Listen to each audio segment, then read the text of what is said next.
그럼 오늘 말씀 굉장히 중요합니다. 왜냐하면 교회의 근간이 되는 말씀이기 때문입니다. 그 교회가 뭐냐? 교회가 우리가 교회인 것이기 때문이에요. 교회가 무엇이냐라고 말하면 교회는 성도들입니다. 우리가 교회라고요.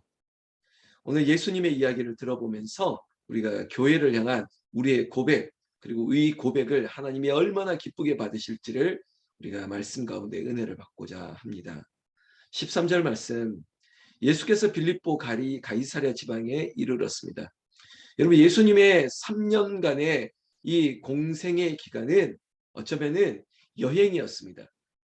늘 한 곳에 머무르신 것이 아니라 그곳에서 또 다른 곳으로 이스라엘 전역을 다니시면서 사람들을 만나셨던 것입니다. 그 만나는 사람들에게 말씀을 선포하셨고, 그리고 말씀을 가르쳤습니다. 그리고 모인 사람들의 모든 문제, 각종 병들을 하나님께서 고쳐주셨습니다. 어제도 말씀드렸지만 예수님께서 이 땅에 오셔서 인자로 오신 하나님의 아들 예수님께서 하신 사역이 무엇이냐, 두 일에 대해서 묻는다면 세 가지 동사로 정리했지 않습니까? 전파하시고 가르치시고 고치셨다는 것입니다. 하나님은 이 사역을 위해서 모든 이스라엘 전역을 다니셨어요. 오늘 그 중에 빌립보 가이사랴 지방에 이르러서 역시 사람들이 모였겠죠. 그리고 늘 따르는 12제자, 제자들이 먼저 묻고 도대체 예수님을 왜 따라오는지 이런저런 그런 질문들이 오고 갔겠죠. 그때 예수님께서 이렇게 말씀합니다. 사람들이 인자를 누구라 하느냐? 인자를 누구라 하느냐? 여러분, 자신을 가리켜서 인자라고 얘기하고 있습니다. 여러분, 인자에는 아주 큰 의미가 있다는 것이죠. 왜냐? 하나님의 아들 신성을 가지고 있은 하나님의 아들이 인간으로 오셨다는 것입니다. 그 인자 되시는 예수 그리스도를 사람들은 어떻게 고백할 것인지 궁금하신 것이에요. 이 질문에 누가 대답을 하는지 한번 봅시다. 여러분, 설왕설래합니다. 이 질문 앞에 14절 말씀에 보니까 웅성거리는 거죠. 더러는 세례요한, 더러는 엘리야, 어떤 이는 예레미야나 선지자 중에 하나이다. 이렇게 얘기합니다. 여러분, 이 고백들 한번 들어보십시오. 웅성웅성거리겠죠. 누군 저기 여기저기서 뭐라 하던데요. 인자 대신 우리 랍비 선생님을 향해서 누구라고 말합니다. 라고 말하고 있습니다. 여러분, 예수님의 질문을 다시 한번 돌이킵시다. 13절. 사람들이 인자를 누구라 하느냐? 이 질문 앞에 예수님은 이 질문이 더 심화되었습니다. 그래, 15절 말씀에 다시 질문하고 있죠. 그렇다면 너희는 나를 누구라 하느냐? 여러분, 우리에게 지금 마음의 문을 두드리는 것 같습니다.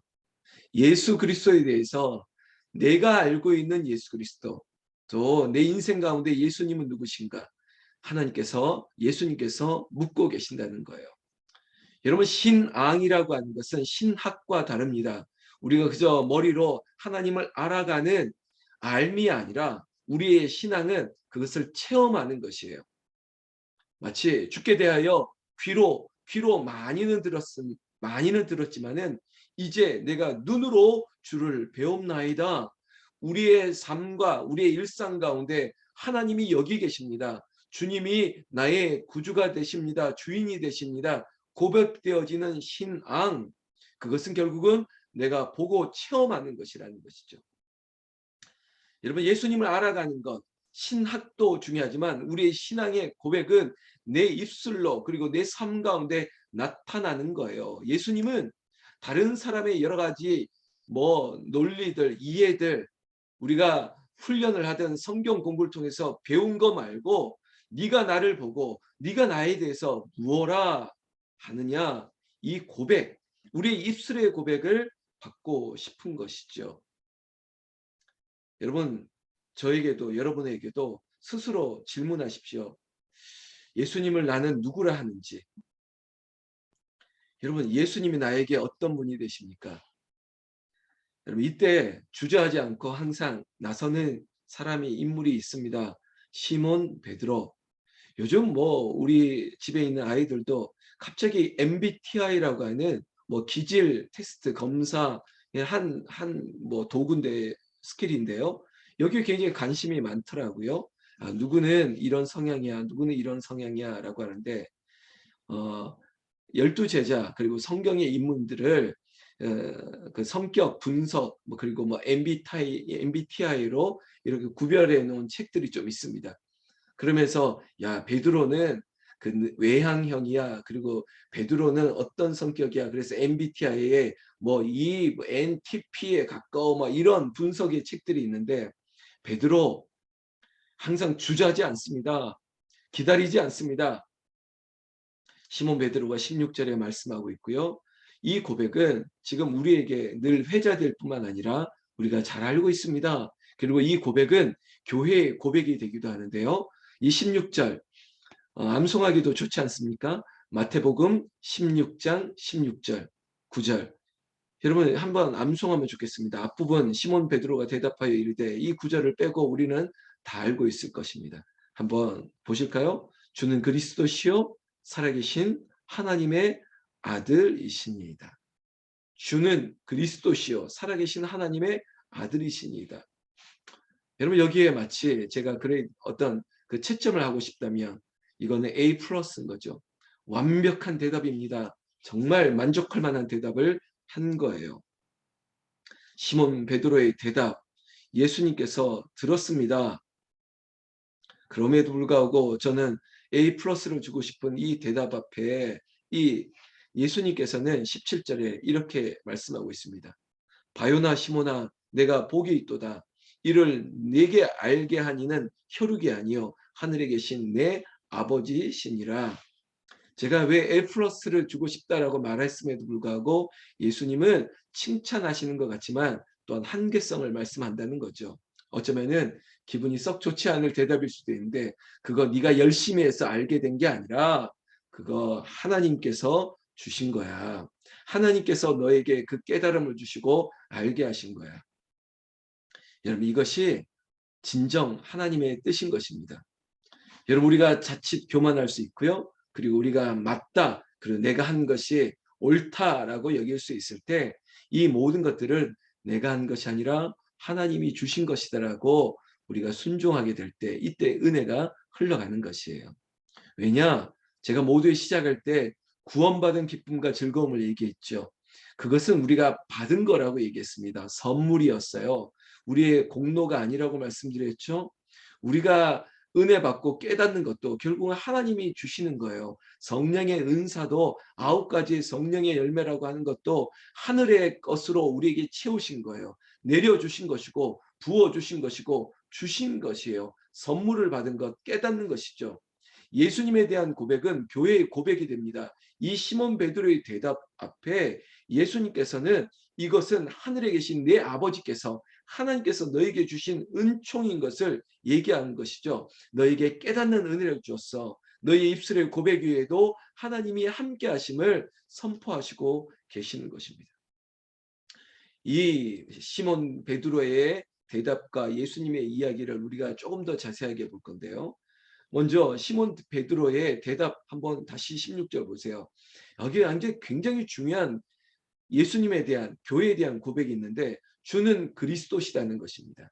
주는 만왕의 왕이 되시고 주인이 되시고 기름 부음을 받을 자격이 있는 주님이심을 왕이심을 주인이심을 고백하고 있다는 것이죠. 여러분 이것이 아주 위대한 고백인 것입니다.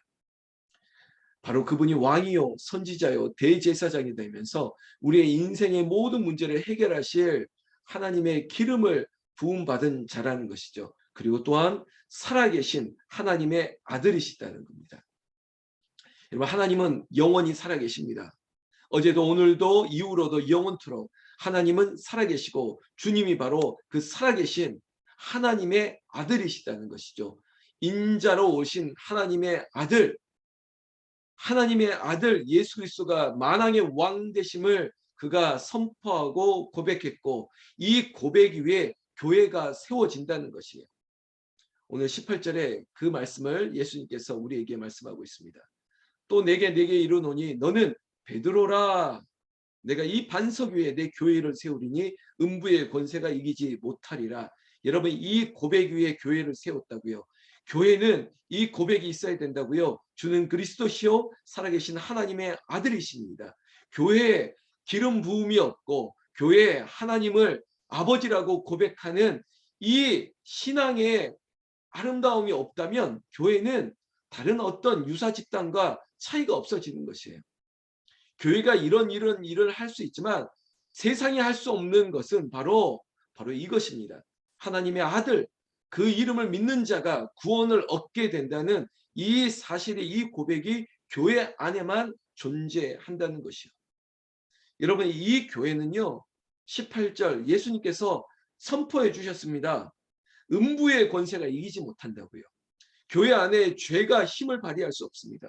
빛 대신 말씀이 교회 안에 있기 때문에 이 구원의 은혜가 있는 교회를 누가 감히 무너뜨릴 수 있겠습니까? 여러분, 그렇다면 우리가 교회라고 얘기했습니다. 우리를 누가, 세상이, 어둠이, 음부의 권세가, 악한 사단 마귀 권세가 우리를 무너뜨릴 수 없다는 것입니다. 왜? 우리는 믿음의 고백이 세워져 있기 때문에 주는 그리스도이시요 살아계신 하나님의 아들이십니다 라고 하는 믿음의 고백 위에 우리가 교회이기 때문에 이 교회는 무너지지 않습니다. 베드로의 고백이 너무나도 귀하기 때문에 베드로, 너는 베드로라. 이 반석, 사실 베드로라고 하는 이름의 뜻 자체가 반석이거든요.